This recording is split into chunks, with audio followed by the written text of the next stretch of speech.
Good afternoon, everyone. I want to welcome you to our monthly webinar series, Market Insights, which is presented by International Market Centers.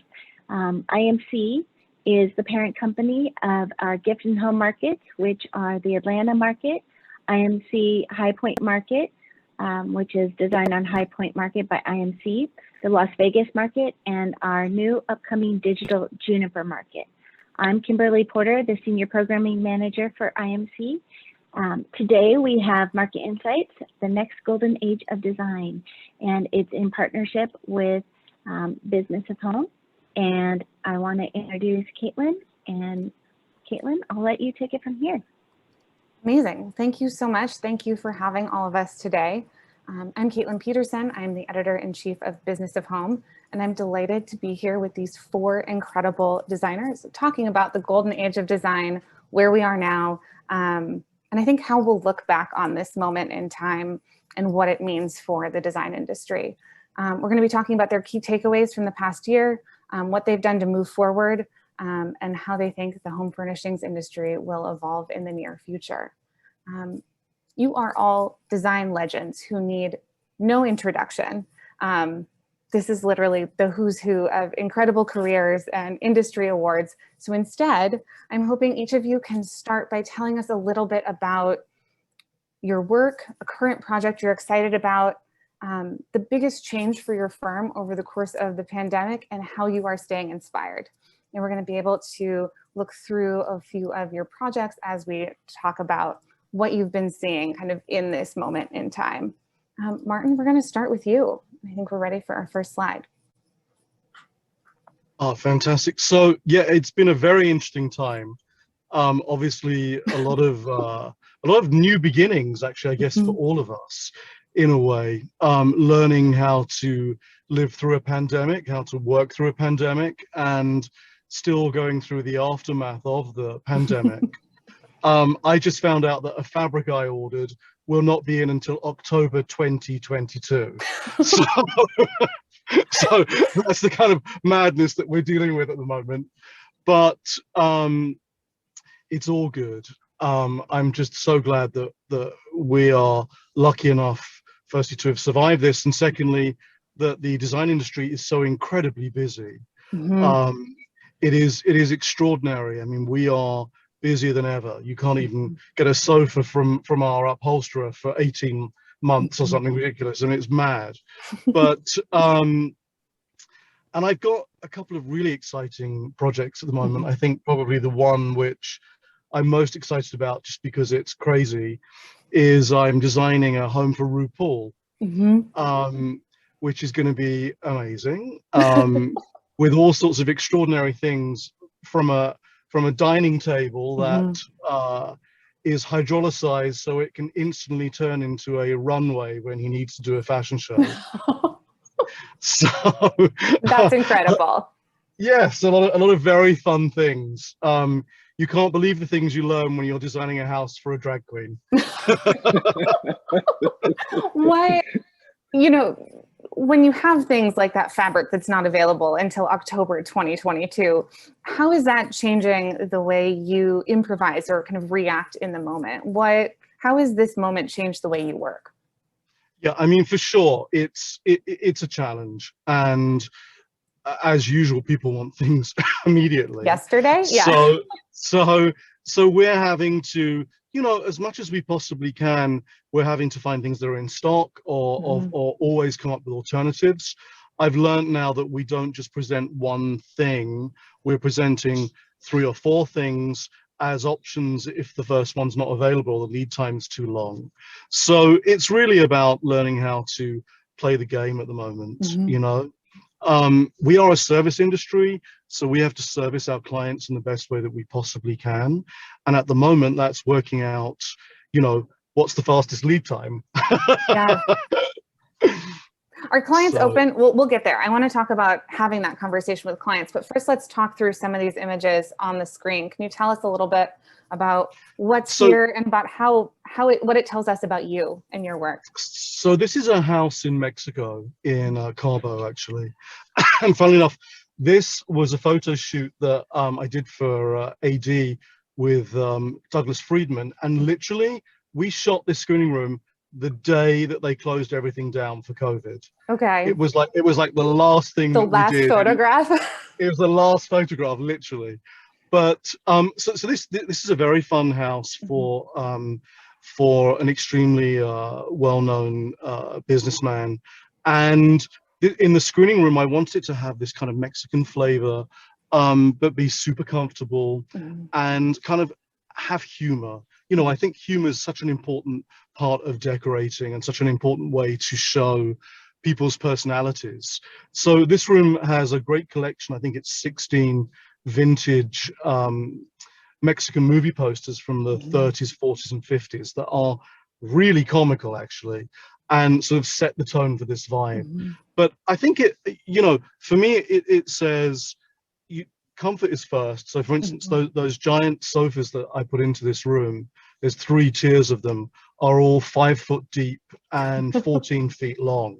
So they're incredible areas just to curl up and cuddle. Get lost you in, know, right? And get lost in and have the dogs on there and your kids and everything. You know, for me, modern luxury is comfort. And doesn't matter the style, even though, you know, we've got this sort of Mexican-y vibe going on in here. It's not about the style, it's about what it feeds you, how it makes you feel. Do you feel comfortable? Do you feel welcome? Do you feel a sense of place? And that's hopefully what this translates. I want to see now in our next slide, we've got kind of a different kind of sense of place. It's a little bit brighter, airier. It's a different kind of fun and enveloping. What was the brief here? What did you want to achieve? Yeah, I mean, fun is always the lead word that I want in my designs. This is a dining room for Kylie Jenner, and this was sort of custom designed using shades from one of her makeup kits. And, you know, obviously her makeup has made her $1 billion. So we wanted to give a nod to that within the interior. And so each one of the leathers for these chairs was custom dyed to match a lipstick from her makeup kits, and then sort of ombre around the table. And then the Damien Hirst artwork was thrown in for fun, and also because a butterfly is her favorite symbol. So there was a lot of things that are very personal about this space, from the color to the butterflies to the playful, you know, 20-something vibe. That's awesome. In our next slide, we've got a photo of a kind of sunken seating area. Is that making a comeback? Is this what made you want to put that here? Well, that's actually my own house in the desert in Palm Springs, which is it's an iconic mid-century home that was originally built for Roger Moore, one of the great James Bonds, and then later was the Playboy Mansion in the desert. And so this sunken pit, I think, has seen a lot of action over the years. That's worth holding on to, right? But I love the whole vibe of this sort of sunken area. And this has actually got a fire pit, an indoor fire pit in the middle. And it's become the best place to sort of entertain, have a casual dinner, have cocktails, watch the sunset. I just love the way it feels. And it's sort of a nod that I've used now in 2 new projects, where we've created one sunken pit on the outside and another one where I've done a square sunken living room. And it just is a really great, inviting way to sort of break up a big space. That's awesome. We've got one more slide here. Tell us what we're looking at here, maybe next slide. Amazing. 2 slides. So the one on the left is actually the current cover of the summer issue of Elle Decor. And it's a project that I recently completed in Hawaii. It's an amazing, it's really a surf, I was gonna say a surf lodge. I guess it's more of a surf estate because it's about 40,000 square feet. But this, the amazing staircases in this house were all designed to feel almost as if they were the backbone of the architecture. You know, almost the spinal cord of the house. And so this extraordinary koa wood piece, which was carved by local artists, leads you up to a skyloft where we have a James Turrell, the only James Turrell, a light sculpture in Hawaii actually at the moment, leads you up to this amazing meditation loft. So a very special place that feels very spiritual and kind of, again, it exemplifies the client's character. And then the one on the right is actually my living room in my house in LA, which again is an interesting house. It had belonged to Andy Warhol and also Tina Turner. In this very living room in 1962 was the first ever exhibit for Keith Haring. Okay. So an extraordinary space. And this shows very much something that I love, which is a little nod to exoticism. It shows my passion for a little Moroccan sort of sexy element. And the house is actually a Mediterranean villa from the 20s. And I think that that Moroccan touch always adds this sort of glamour level to these houses and makes them, again, sensual and sexy. And hey, who doesn't want to live somewhere sensual and sexy?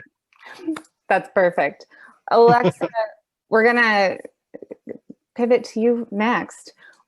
What have the past 18 months been like for you and for your firm? And what has been kind of one of the biggest takeaways for you to kick us off? Well, it's been crazy. I borrowed a phrase from my husband when it began and was talking to my colleagues on a Zoom call. And I said, we land the plane or we crash the plane. There is no plan B. And, we just kind of fingers crossed. I didn't furlough anybody. And we just kind of held on for the bumpy ride. And actually, some people left the industry, period. Which, like one of my colleagues who I'd been with for 20 years just decided she, wanted to move on.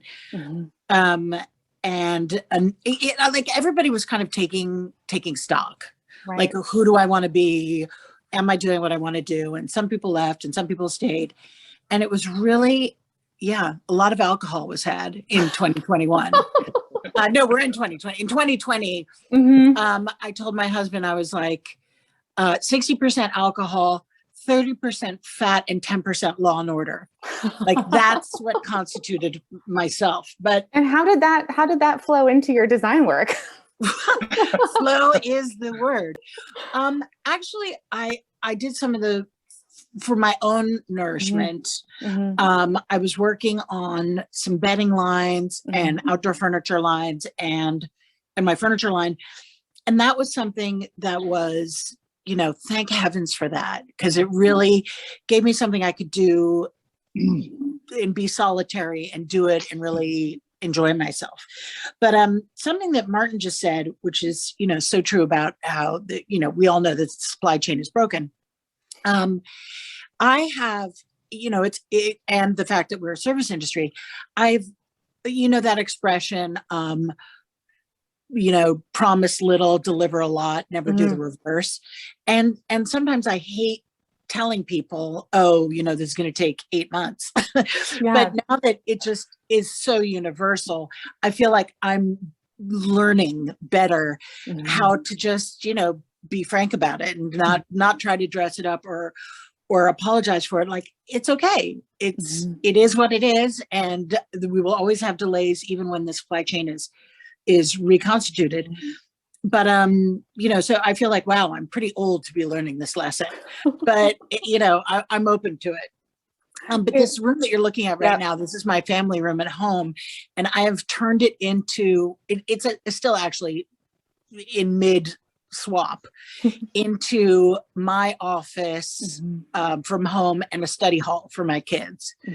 So, and I've also just like lost my mind. I'm like, I've got magenta lampshades and I've got all kinds of craziness. And I think that gestational period where we were stuck has left me yearning for fantasy and being okay with allowing myself to partake. Nothing's too crazy for me anymore. I want joy and happiness. I love, Martyn, what you said about humor. I'm in for it. I'm there. Are your clients there too? Yeah, they are.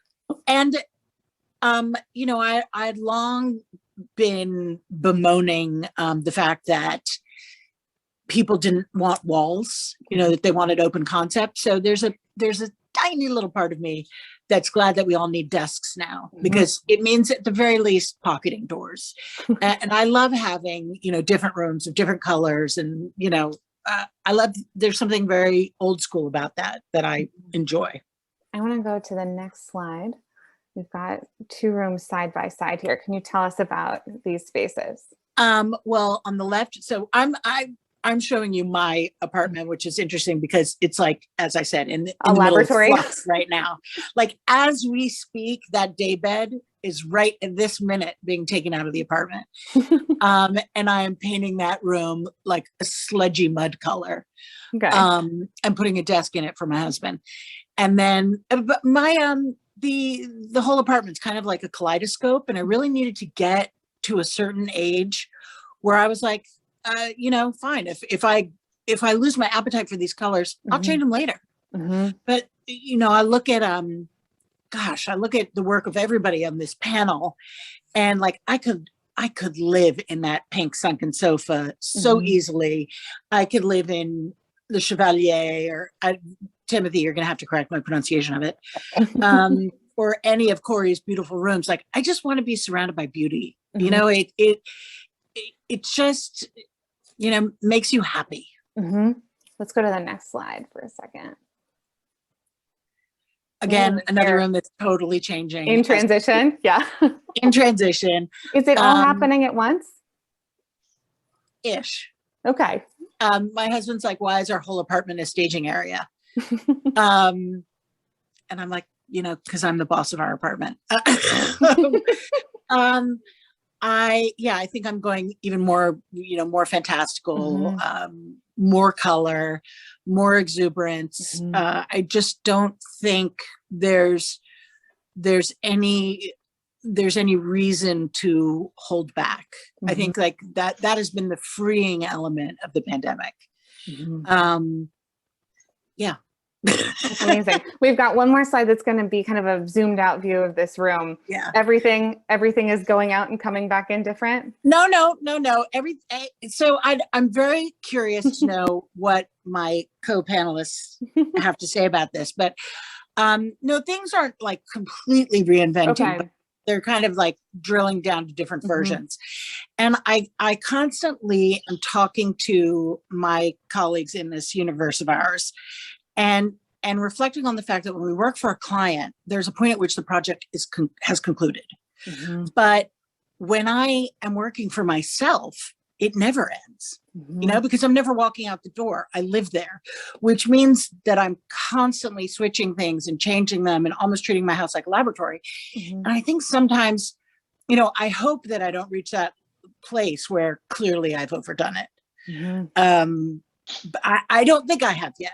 But I'd be very curious to hear what everyone else thinks, because it's a very different relationship we have with our own house.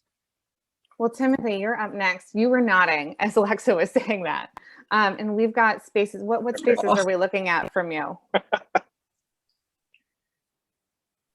Okay, so I have got very bad reception, so I don't know what we're looking at. But I'll start by saying that the way we've been approaching this pandemic is we're currently working on 19 different projects in 5 countries and 8 states. So we've already had a lot of experience working remotely. We've always done it. So it hasn't been that difficult or that much of a change for us.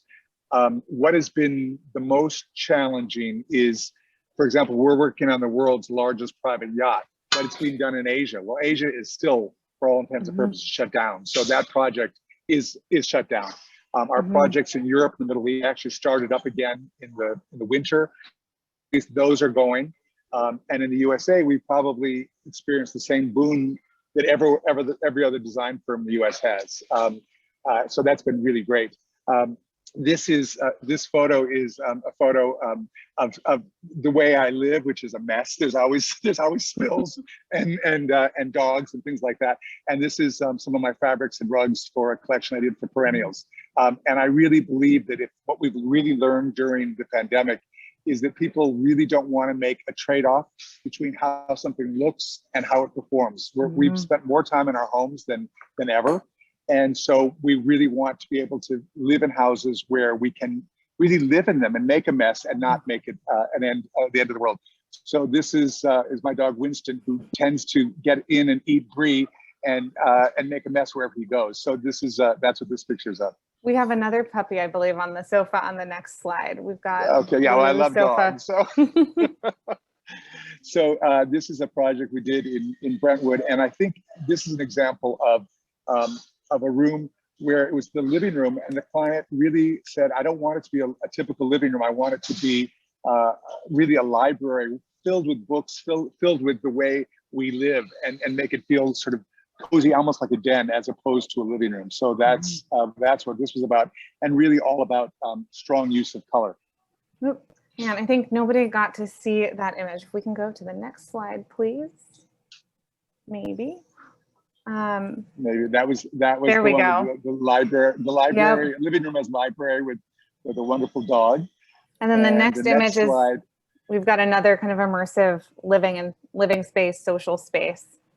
Okay, I'm not seeing it yet, so. We've got a new, kind of a neutral sofa with the green, with all of the shades of green pillows, and then you can see through to that bright green cabinetry in the kitchen. So again, this is all about color, and it's again about practical comfort. So this is a coffee table where the outer edge is soft, where you can put your feet up, and then it goes to a hard surface. The chair on the left is a recliner.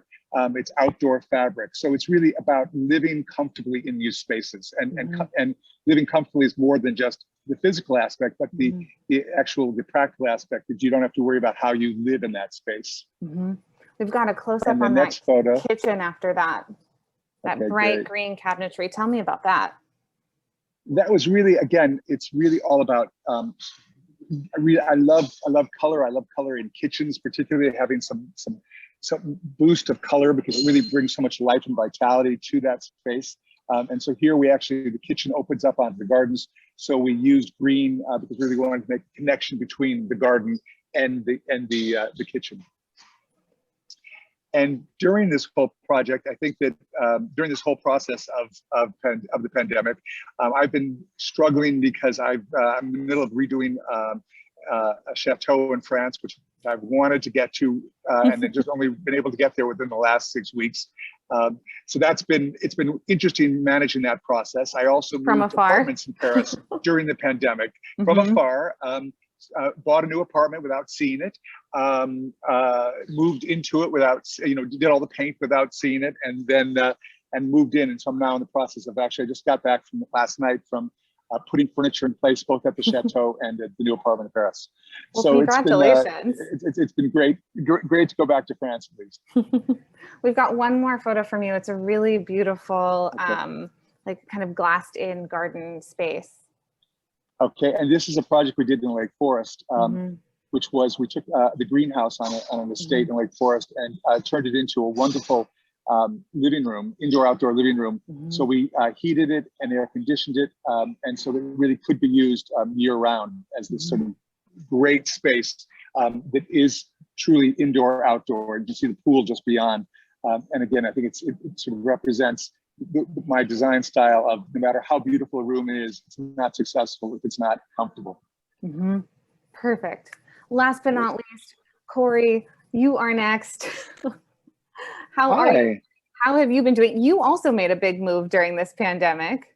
Yes, I couldn't help but laugh at what Tim was saying with his very first photo with the dog, because one of my big transitions was giving up dual residency in New York City and Michigan and moving everything exclusively to New York City, and then having a dog here in my home and working from home. And she has a habit of always wanting to get on the sofa or to distract me or knock something over during a Zoom call. So when Alexis was doing her speaking, of course, she timed that to come over and try to start barking.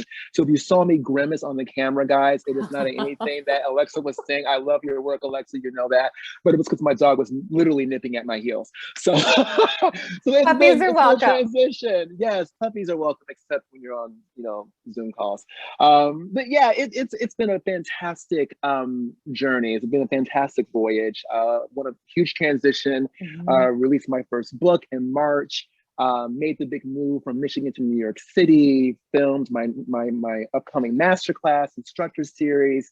All that happened while we were in various, formations of shutdown. And of course, number one and foremost, managing my clients' expectations as we maneuver and, meander through this, pathway that is sometimes unpronounced. We don't always know what tomorrow will bring. So Yeah. It's been interesting. I have no hair left to pull. Tell us about this image. Oh yeah, so this project was featured with Architectural Digest actually earlier this year.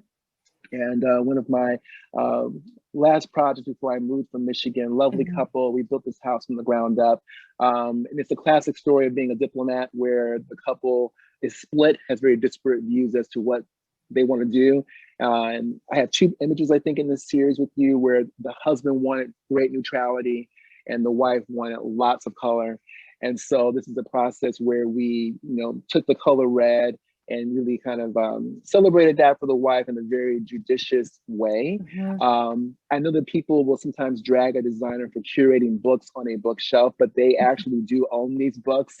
Just so happens to be there are a lot of red and burgundy books, so they are there, and I just happen to put them on the shelves and make them look great. But yeah, it was a lot of fun to do this project. That's awesome. Your next slide for us is that incredible Kips Bay room you did a few years ago. How does this space make you feel kind of after the pandemic? And where does that fit into kind of the design world today? That's a great question, Kaitlin. When we do these projects for Kips Bay, and I know that Martyn and Alexa and I are working on Kips Bay for next month already. Oh my God. We're not given a lot of time to concoct these creations. We have literally weeks to do it. And so with 2019, when I was given this gentleman's space, I wanted to redefine it and make it into a ladies' library because I really believe that women run the world and they are the cradle of civilization. And a lot of times, wives need their designers. Let me put it this way. I work with clients who have very interesting relationships where the husband and wife have a certain dynamic. And I enjoy being the advocate for the wife to say, you know what, I believe she needs a ladies' lair or a ladies' library. I'm going to give you a gentleman's study at this end of the house. And I want to design this space for her. And then she takes me out to lunch after the meeting because it's like she knew that she needed that space. And I felt good being that advocate for her. So this ladies' library was kind of like that prototype of what the woman of the house, the woman in command, her business, raising children, like I said, running the world. What does that space look like in the 21st century? I feel like having this moment for, a quiet moment to yourself resonates even more after 2021 or after 2020, which is pretty amazing that you were able to kind of put this out into the world right before that. And now this is where we all need to be. Yeah, I've had so many clients now ask for a ladies' library. So many husbands now saying, give my wife a great office space because she needs to run her business or run her firm. And so we've been doing a lot of those. And speakeasies too. Also places to drink. We've got a bedroom from you up next. Okay, let's check it out. Is this maybe? It's got kind of that green, like layers of green and there we go. Is this the negotiating couple who were bartering on color or? No, this couple was pretty much, they were very congruent in what they wanted to do, Kaitlin. They wanted this guest room to really be a wow factor. So while their personal principal bedroom was much more neutral and soft and serene, they did want to get more adventurous in the guest room, which I thought was rather funny. Like you want to sleep in serenity, but you really don't care what your guests sleep with. But I'm just kidding. We did want the space to be fun and vibrant and sexy and vivacious and, lots of pattern play. And when their guests come over, they're like, oh my God, we love this space. It's so fun. They do sometimes wonder about, the chandelier and it's so high up and it's like, is that going to come down on us? I'm like, no, if it does, That's a great way to go out, I guess. But anyway, it was a great project. I really think the guest room should really celebrate hospitality and really give our loved ones, especially now coming out of this pandemic or working through this pandemic, there'll be more gathering, more association, more hospitality, more visitations, and people are going to be doing it at home versus going into hotels, at least for a while. The next photo we've got from you, I love this room. It's also the cover of your book. Yes. Tell us about this space. This space was actually a historic home in Michigan. Mario Bawada, the great Prince of Chintz, actually decorated this home in the early 1990s. And so I came behind him and renovated it in the early 2010s. And what was funny about this project is that we lacquered all the millwork, this beautiful navy. And that was a bit of a sell for the clients to kind of take historic millwork like this and go for this bold color. But it was fun. They really were willing to come aboard the idea with me and make it work. But what was interesting about choosing this for the front cover of the book, it was really decided, by our wonderful publisher at Rizzoli. They have an eye for what catches the eye, and this was the choice that everyone agreed upon that kind of mixed in color and pattern and the vibrancy. So it was a lot of fun. That's awesome. We've got one more from you. It's yes, kind of almost the opposite in some ways of that really kind of the enclosed cozy millwork. Right. Where was this? This was also in Ann Arbor, Michigan. Lovely, lovely husband and wife couple. This was a project where, again, we had to be a good diplomat. This got the front cover of House Beautiful in 2020. And what was funny about this is that the husband wanted, white and beige and gray. She wanted jewel tones. And so it was really about discussing between the two of them. What can I do for you to make you happy with this room? What can I give you to make you happy? Bring them together and say, okay, listen, I'm going to give you white walls and a beige ceiling. I'm going to do this emerald velvet sofa for you and shots of, cobalt blue. And everyone came together because it's about discussion and negotiation and diplomacy. Like I said in the article, the house does not need to look like me. It needs to look like you. It's like delivering a baby. It should look like the parents because it is going home with you. And so this project, I think, really reflects this lovely couple and their very disparate personalities when it comes to taste and color and tolerance for pattern. Oh, this has been amazing. I want to ask you guys about what you're experiencing now and kind of get everybody together talking here for a minute. One thing that's really interesting is, I feel like so many, you've all mentioned really shifts in some ways in client behavior. And I wanted to know what's changed about the way that clients are making decisions, about the way that clients are buying, and how have you had to adapt in response? Does anyone want to jump in first? Well, I think that they are very surprised at how long lead times are. I mean, lead times have always been difficult. We just ordered some outdoor furniture and we're told that it would be delivered next March. And I think Martyn can put his fabric on it in October. Exactly. People are just shocked by that aspect. And I think the most difficult thing right now is managing their expectations, as Alexis said. And just really sort of being very honest with them about that. And I think, exactly as Martyn said, going with multiple options so that they actually do know. We check all lead times before we present them. So we know that and what is supposedly available, but it's amazing how many times you will present something that you checked in the morning and by the time you get back in the afternoon, it's out of stock. So I think it's really about going with the flow right now. Is that, I think the clients are also very grateful. Grateful to be alive, to have such problems. There's definitely frustration at lead times, but I frequently feel like as I look into their eyes that they're frustrated, but they're like, I know how fortunate I am. And I'm gonna talk myself down off this ledge because there's no disguising what we've all just gone through. And being a good fiduciary is about more than just managing our clients' finances. It's also about managing their emotional, and their expectations as to what we're going to deliver for them. And I think as long as the clients are informed in advance We've actually rewritten our letter of agreements, and we've mentioned, you're going to be paying a significant amount of freight charges. There will be extensive lead times. We may not be able to install the house right when you want it. It may be about when everything comes in, when we're available, when it's safe to come into your home, when it's safe to travel. We need everyone to be humble and willing to be flexible. And honestly, Kaitlin, to your question, in the interviewing process, if I'm sensing that the client's going to be difficult along those lines, if they're not willing to meet us, in the middle and be a real partner, I've been saying no to a lot of opportunities because of that, because it is a not lifelong. Look, it should be a lifelong, but at least a few years long worth of relationship. And life is short. I've already lost all my hair. I have nothing else to pull out. So let's keep it nice. I put out an ask on Instagram to see what I should ask all of you since you're all here together.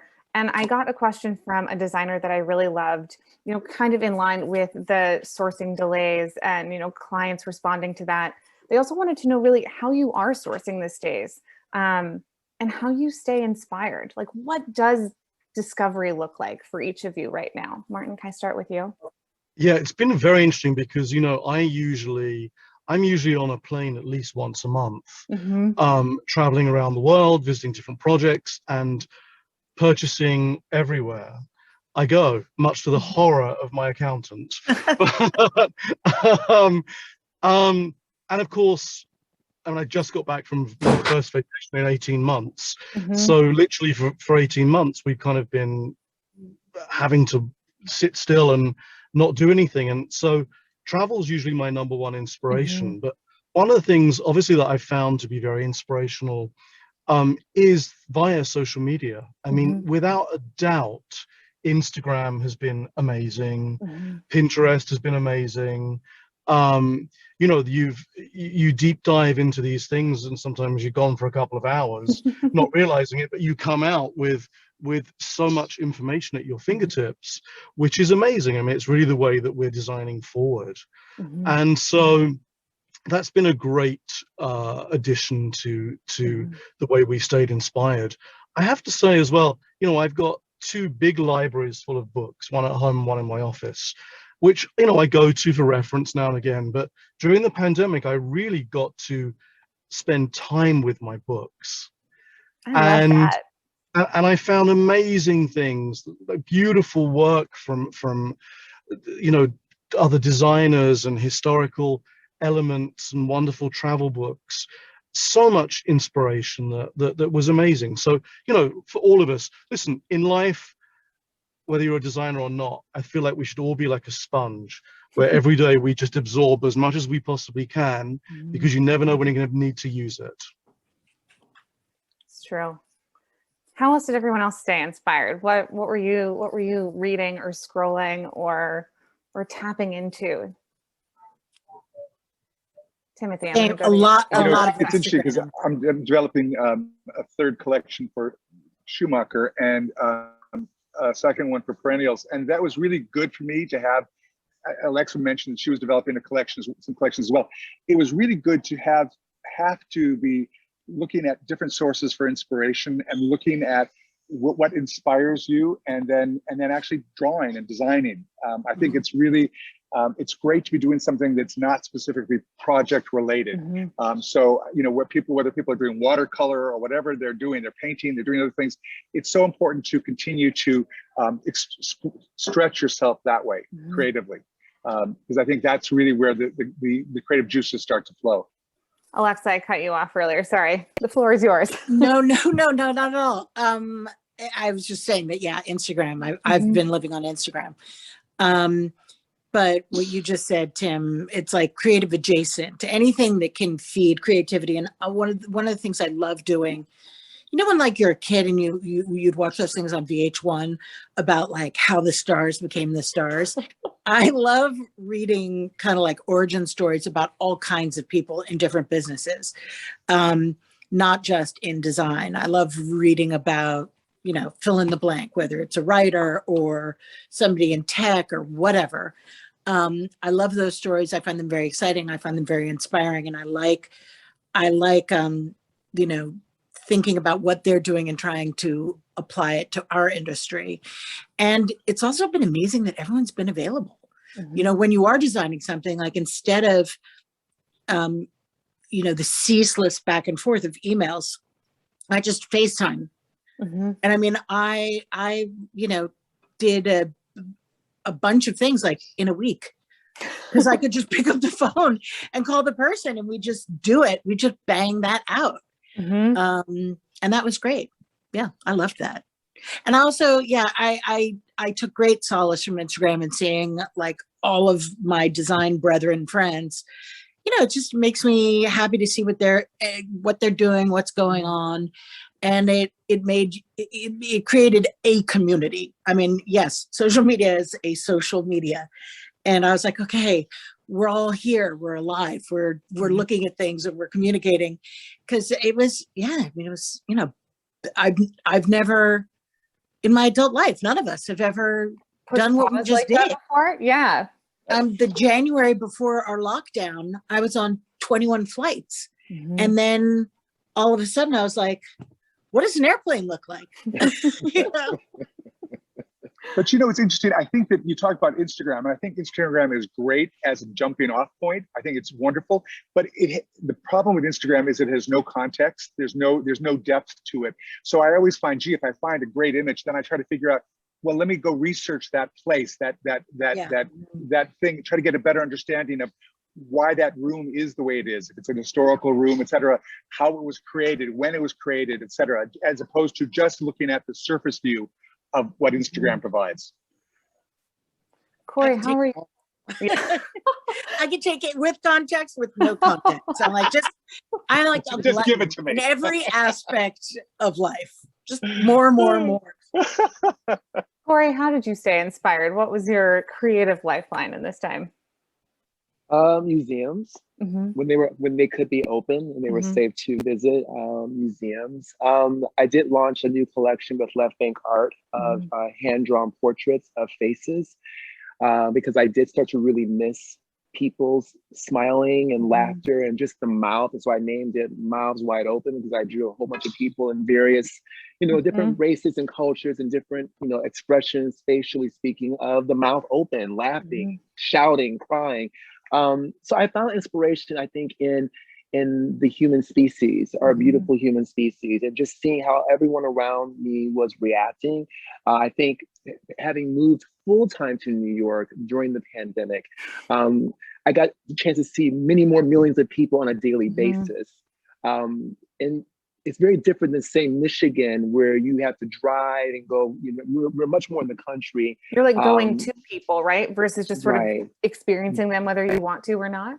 Yeah, literally. And so I think just looking at the mix of architecture, just here in New York City, the neoclassic, the modern, the Italianate, just seeing all the different types of structures here, these new little skinny buildings that are being built up that are very controversial, you know, all of that I found inspiring. But I am ready to get back out into it. I'm ready. We've been flying, we've been trying to be careful. And we're looking forward to seeing, hopefully, some resolution to all of this in the coming months.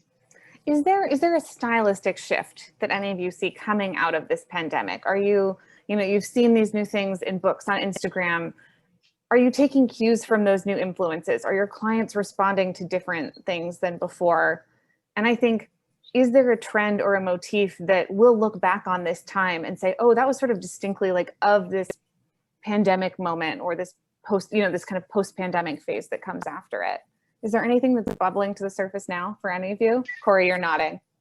Yeah, I think that the dining room as a concept has dramatically shifted in people's minds in terms of its value. Before the pandemic, everyone was saying, oh, who needs a dining room? We only use it for Christmas and holidays. But now everyone's using their dining rooms to educate their children, to pay their bills, to run their businesses. Yes, exactly. And my heart goes out to all of you guys, because I don't have any kids yet. But I know that my clients are saying, you know what? That dining room we scratched off the floor plan, that we kind of want that compartmentalized space back in. Can we somehow rearrange the walls before you know, put the frame in to accommodate this new space? Can we wrap a library around the perimeter of the dining room so that our kids can pull books down and study, and we keep our eye on them? Even with the dining room table, Kaitlin, we're now designing tables that have outlets, USB drives, and things that can be wired to the floor for lamps and for cell phones and for iPads. It's changed, and whether it's permanent or not, I don't know, but it's certainly reflective of the fact that people need to use every bit of their houses for the time being. Martyn, I saw you come off mute, and I say, did you want to jump in too? Oh, I was, you know, it's been interesting because obviously the way everybody uses their home has changed so much. And as Corey was saying, you know, obviously people have been working from home. All of us have been working from home and finding ways and places to do that in. Two of our recent projects, though, funnily enough, all want spaces designed that are for Zoom. They want to make sure they've got like special areas where they've got perfect zooming backgrounds and setups, The light which setup is and perfect lighting. I mean, I'm used to that for so long that, you know, working with the Kardashians and people where you had to add special lights in the plaster in the ceiling so they look flawless when they're filming. So we've been used to all those weird tricks along the way. But this is definitely an interesting time with the way people are looking at their home, with a new understanding of, you know, maybe there'll be another lockdown. They need to spend another 6 months in their home. And how do they really feel they want to live in that space? So, you know, I've loved, like Corey was saying about the dining room, I have loved the fact that people have suddenly been, you know, using their silver and laying their tables and getting out grandma's china, you know, and being creative in that way and having these wonderful dinners, even if it's just for themselves or their family. That's been a great way of expression, and it's sort of been interesting to see and understand that tabletop has sold more than ever in the last year, which is extraordinary. So that's kind of a fun thing to have come out of the whole pandemic, is that people are learning to entertain with style again. Well, it's a detail conversation. If people think about their house and, oh, I want this amount of seating in my living room or these certain attributes, now they can get granular. You know, now they're just looking at it all the time and getting a deeper appreciation of what they might want or need. And I think our clients weren't really spending that much time at home, just as we were not, they were not. And so oftentimes we would talk about making their homes places of sanctuary, and yet they were at dinner, at restaurant every night, they were traveling, everything else. And I what's been really heartening is getting phone calls or emails from clients saying, you know, all those things you told us that we needed in our home, we're now actually experiencing. And you're right, we really appreciate it, because they are using their home in a new way that they hadn't before. So I think that's really wonderful, that clients are beginning to understand the importance of their home and how it works and supports their needs. And some of my clients do not intend to go back to work physically in the same way that they did before. They're going to have a modified existence, which is sobering. Like, wow, this is forever. We got some scars here. Yeah, this is permanent. I feel like clients are also somehow becoming more decisive because of the shortages. You know, we can't get foam, we can't get frames, we can't get this, we can't get, you know, Martyn's fabric until October. There's some other stuff, Martyn, that I'm trying to get from your collection that I can't get right now either. It's the new reality because of what we're all going through. And so I feel like clients are now becoming much more decisive. It's not like when I say jump and, you know, let's please jump. They're now saying, no, let's jump. Let's spend the money. Let's get these orders in. Let's get those CFAs. Let's get that approved. I'm like, oh my God. Look at how proactive you are. I am no longer dragging you to the water to drink. I love it. So I'm hoping that that is a changed behavior that will hopefully, you know, go far beyond this moment. Is that a response in some ways to, are you explaining the process differently? And so they're like, oh, we've got to jump. We've got to jump. You know, have you changed the way that you're talking about that piece of the project in a way maybe that you will keep in your process beyond this moment? I'm telling clients, I'm using the term EOD, end of day, everywhere. Text messages, emails, or 7 days. I need a response within 7 days. I need an answer by end of day. I need this because you have 2 chandeliers in stock. If you want one, I need an answer end of day. And so they're responding. It's not like intrusive. They're like, no, I get it. I have the money available. Go ahead and charge because it's going to be gone because I'm not the only decorator pulling from this inventory. So end of day, 7 day turnaround. Job. Love you. I'm like, we had a question from the audience, and it was, what digital ability or technology did you find or more aggressively employ in the last 18 months that was so consequential that you can't picture the future of your business without it? I want to expand that to digital, but also to things like what Corey was just talking about in terms of client management. Are there changes that you've made that you're like, well, this is now, this was a response to the pandemic, but this is now something I'll do forever? I do more renderings now, many more renderings, because it just, it's gives so much information right then. And if I can't go over and sketch it for them or show them the various things, just show them what you think would look best and then let them respond. Yeah, and we've changed, and we're doing a lot of digital boards now. Okay. So we've been really creating, before where it was much more about touch and feel, we've literally been doing them on digital boards and putting that together with the rendering and sending that over. And, with a Zoom call alongside of it, you tend to get people to sign off. It's been amazing. Do people still get to touch and feel? Like, are you sending them samples as well? Or is it really about... Well, actually, in the middle of the pandemic, it was very hard to get samples. And so certain people kind of like just jumped in and were like, okay, we trust you, we're going to go with it. But in normalcy, yes, we still like to send like a FedEx package along so that they can touch and feel, because that's what this business is. It's a touchy-feely business. Absolutely. So we're one of the few industries that really you have to touch and see and feel and sit in and, to really understand the quality of it. But and I think that's why it was so complicated and difficult for us as an industry to be working remotely, because we as a firm, within firms, the designers needed to be able to touch and feel and to be able to talk to each other and things like that. And you really were limited to how much you could do remotely from that, which is why it's been so valuable to be able to get back into offices to work at least in the design firm. I think other industries we've seen it's not as necessary, but within design, we need to be in the same office with our designers. Or you're not going to pick a paint color somewhere else. Right. You got to see like how the light affects the paint in situ. Was there anything like that in the pandemic that you kind of had to let go of, or were you able to find workarounds for things like that? I think when you're the boss, you can go and do it, because if you catch it, you catch it. Yeah. But you can't put anyone else in harm's way.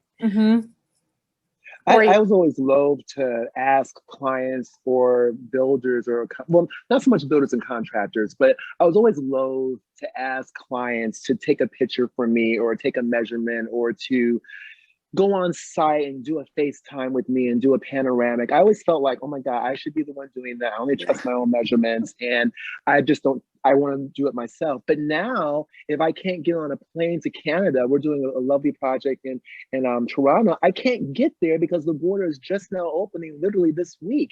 So you're having to rely on the client's eye and say, please triple check your measurements. Show me where the quarter of an inch is at. Take a picture of I want to see everything, but again, telling them we're a team. I'm here for you. Please be an advocate for me. I'm all about accuracy. Can you please, I want to impose, but I need this measurement to make sure this fits through your front door. And you don't have to fire them. But I think it actually makes it that. But what's interesting is when you do that, you're all on the same team. When you ask them to get involved, they actually do feel more a part of the process. And I think that's a good thing. Yeah. We are rapidly approaching our cutoff time. This has been delightful. I could talk to you all day, but I have one closing question. If you could offer fellow designers one word of advice for navigating the industry right now, what would it be? Get the best accountant you can find. The one who lets you buy antiques on your trips? Be nimble. There's more than one way to get things done, and you can figure it out if you put your mind to it. I would say always keep pushing yourself to learn and to grow. Don't live your life in autopilot. Oh, and Corey, wait, what was yours? I would say be humble and check your egos at the door because no one cares. That's what my husband says to me every night. No one gives a damn. Check your ego at the door. Thank you all so much. Any parting words? This has been such a delight. Thank you all for making time for us. Thank you to IMC for hosting us today. And thank you to everyone in the audience. You've been an extraordinary audience, and thanks for joining us. You've been a fantastic moderator, Caitlin. Thanks for having us. Yeah. Thanks. Be well, everybody. Love you. Bye, guys. Bye. Thank you. Bye, guys. Thanks.